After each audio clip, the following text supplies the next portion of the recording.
Let me first take this opportunity to welcome all of you present here, members of the executive, members of the legislature, members of independent commissions, our members of the diplomatic corps, and friends. This function is not just a part of the traditions and practices of our public service sector. It has its foundations in the Constitution, which, besides national values and principles of governance, has entire chapters devoted to the public service as well as leadership and integrity. These provisions, alongside other laws enacted under them, when seeking and receiving public services, define the expectations and entitlement of citizens. For us, they also set the standard we must uphold at all times in our performance individually and also collectively. It is important for us to understand that in entering the public service, we are under an explicit and implied binding contract with the people of Kenya to perform the tasks and duties entrusted to us and manage resources under our stewardship to a specific minimum standard set both by the law and by the Constitution. It is therefore always a good strategy to establish the document and clear terms and conditions to which we and the citizens of Kenya can make reference in evaluating whether we are doing our jobs as is required of us and providing meaningful value to the people of Kenya. In electing their government, the people express specific expectations and entrust us to deliver fully and also to deliver on time. I am committed to honoring that trust fully, and to do so, I rely on you to equally do your part as set out in your terms of appointment and as demanded by the Constitution, the law of Kenya, and the electorate. Our performance contract with citizens was formalized upon the inauguration of this administration in our commitment under the bottom-up economic transformation agenda for Kenya. This plan embodies our commitment to addressing critical priorities, including reducing the cost of living, managing inflation, taking all steps to create jobs, eradicate hunger, enhancing food production and productivity in general, and expanding the tax base and improving our foreign exchange balances. We also pledged to enhance governance, democracy, and the rule of law, protect rights and freedoms, uphold our national sovereignty, and achieve inclusive economic growth. These are the benchmarks by which Kenyans will assess our success. As we sign the second generation ministerial performance contract for the year 2024-25, let us reflect on our commitments, the ones we made, and the weight of the responsibility that we have on our shoulders. These performance contracts are not mere bureaucratic rituals or ceremonial formalities. They represent firm and solemn commitments to implement the inclusive and transformative goals of our plan. I must emphasize, and I encourage you to internalize, the strategic pillars of this agenda and their interconnectedness. These pillars demand greater efficiency in current programs and projects and a bold redefinition of our service delivery paradigm.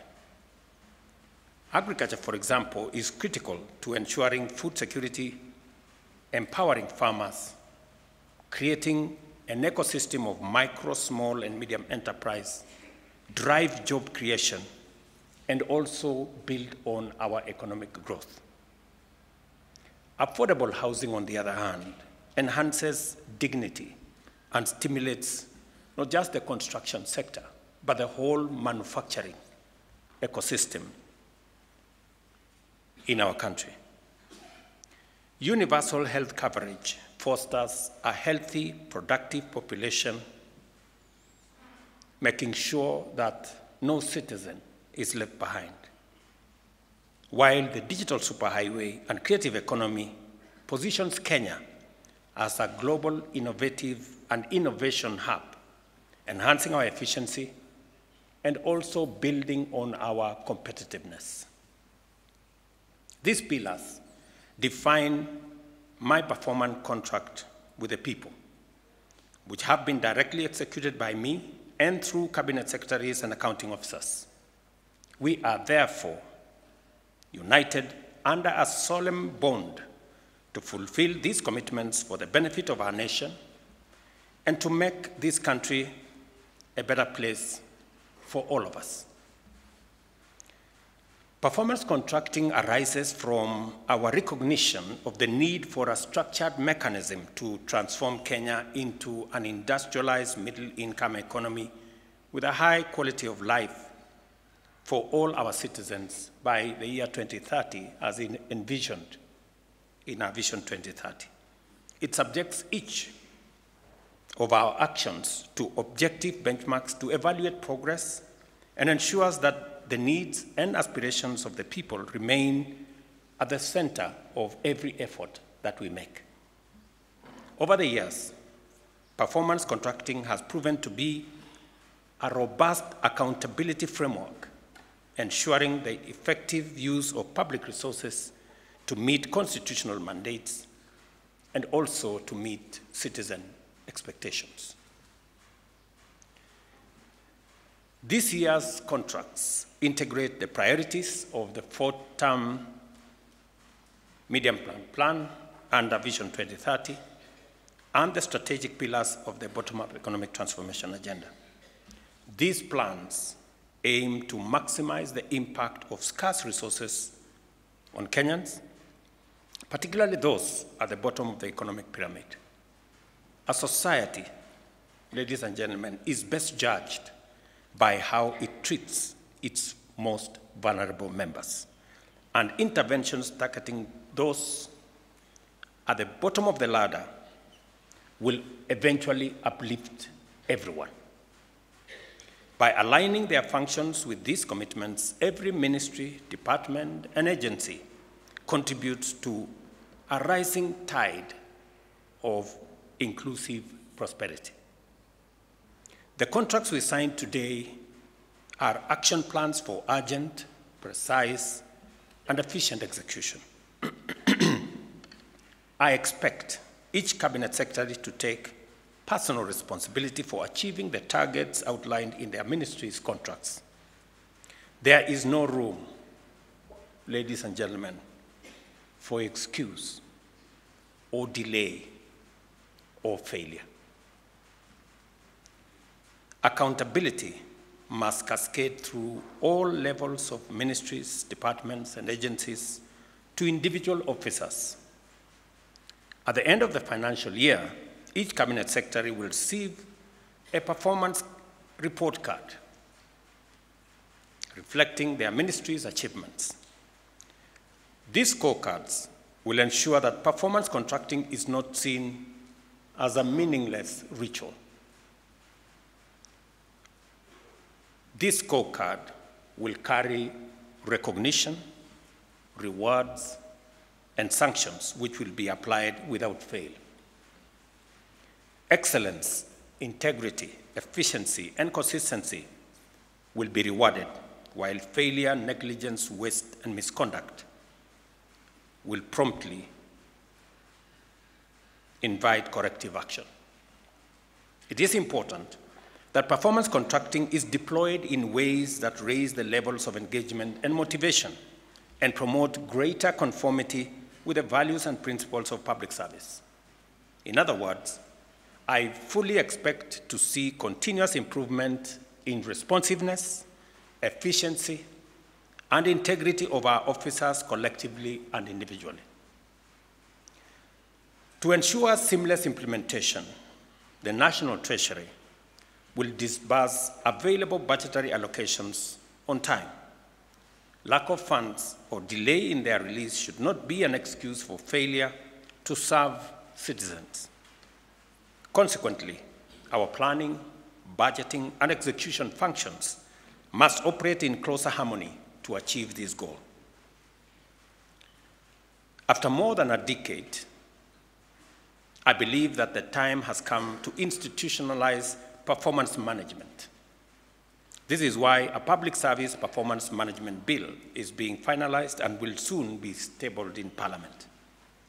Through legislation, we will entrench accountability and promote the highest standards of service delivery at all levels of government. To strengthen coordination, I have also established an office to focus on performance and delivery management in the Executive Office of the President. Through this office, all MDS will be facilitated to quickly address performance deficiencies and oversee the timely implementation of corrective measures. Performance management is a best practice that must include the entirety of government, and no taxpayer-funded institution should be exempt from the mandate to deliver. I commend constitutional commissions, county governments, and institutions that have embraced performance contracting and urge those that are yet to adopt this framework to do so in the spirit of accountability and conformity with the values and principles of public service. Because overall accountability rests with me, I take this responsibility and opportunity to assure you of my full support in fostering a performance-driven culture within the public service in furtherance of faster delivery of our national transformation agenda. Each one of us is required to deliver on our commitments, and the best way to do so is by working together, united by the urgency of the need to transform Kenya and ensure that every citizen experience the full promise of this country's abundant opportunities and possibilities. I look forward to working with each and every one of you, and I'm happy that on this occasion we have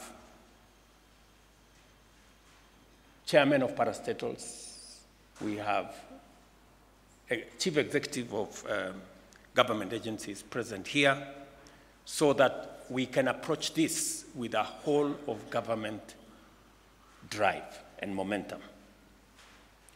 I want to assure you that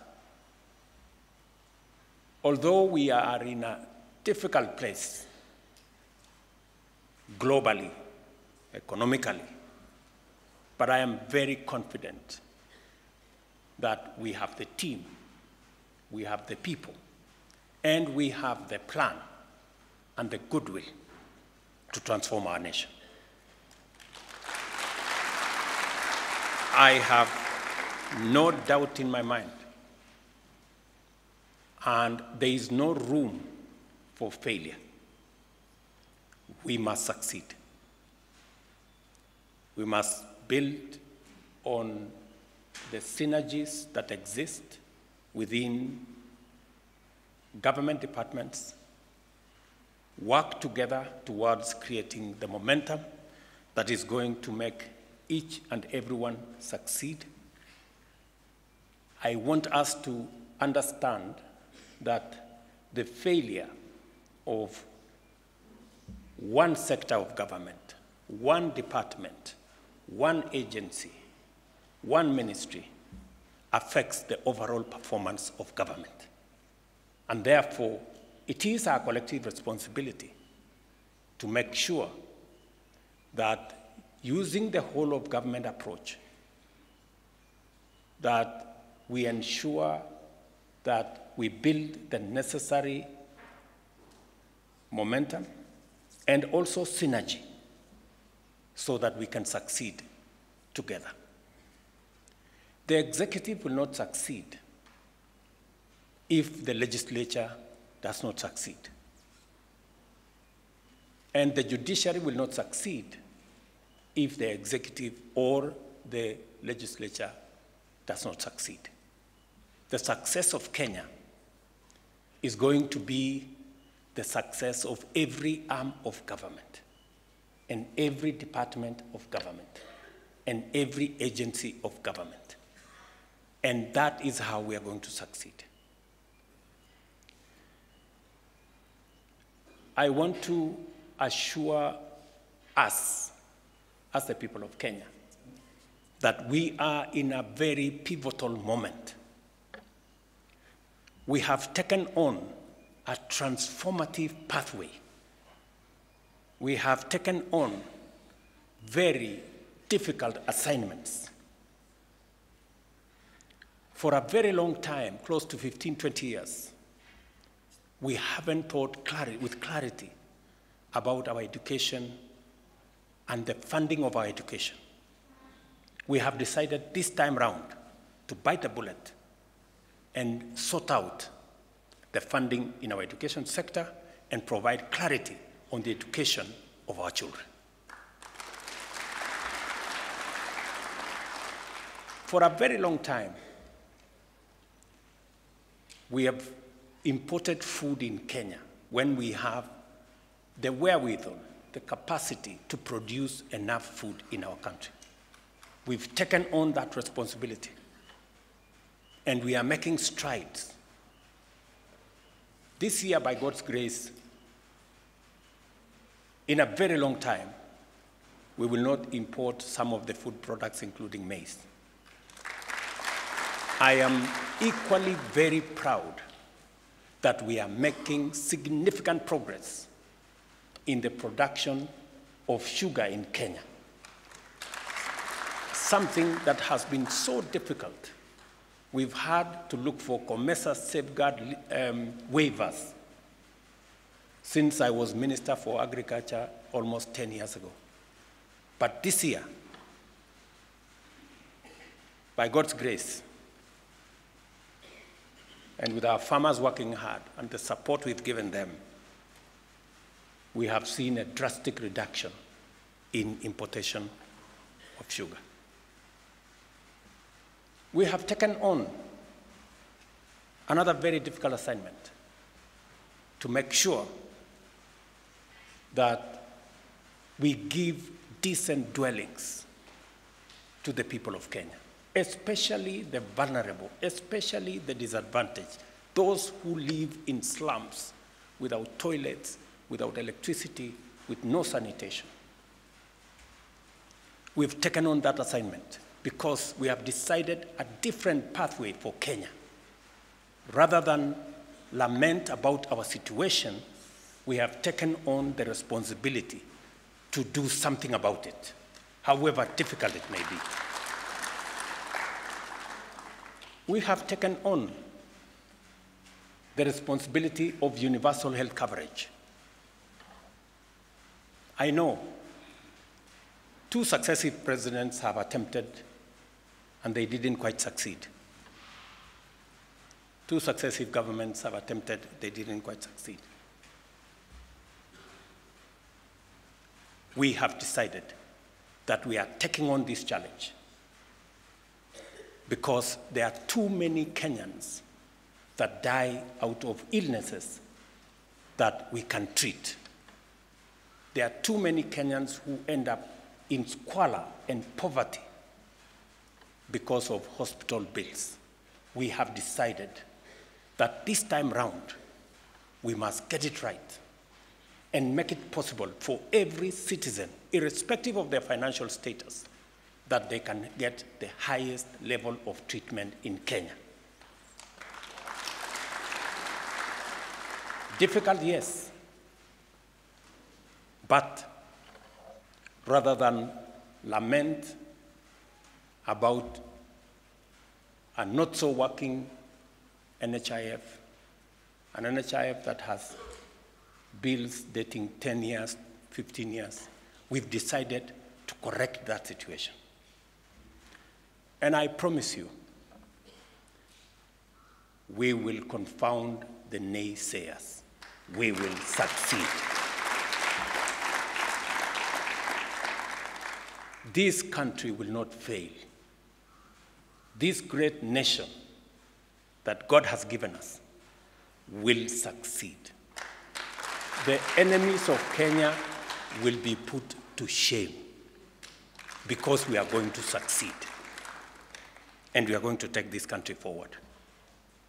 I am persuaded, and I am very clear, and I am focused on making sure that together with all of us, working as leaders in the Republic of Kenya. And all of us understand the more authority you have, the greater the responsibility that rests on your shoulders. And the greater the responsibility you have on your shoulders, the higher the accountability that you are judged by. So all of us must work together towards making Kenya succeed. This country of ours, this home that God has given us, we must work tirelessly to make it succeed, to make it great, so that we can bequeath the next generation of Kenyans a better country, much more organized country, a country that shares prosperity, a united country.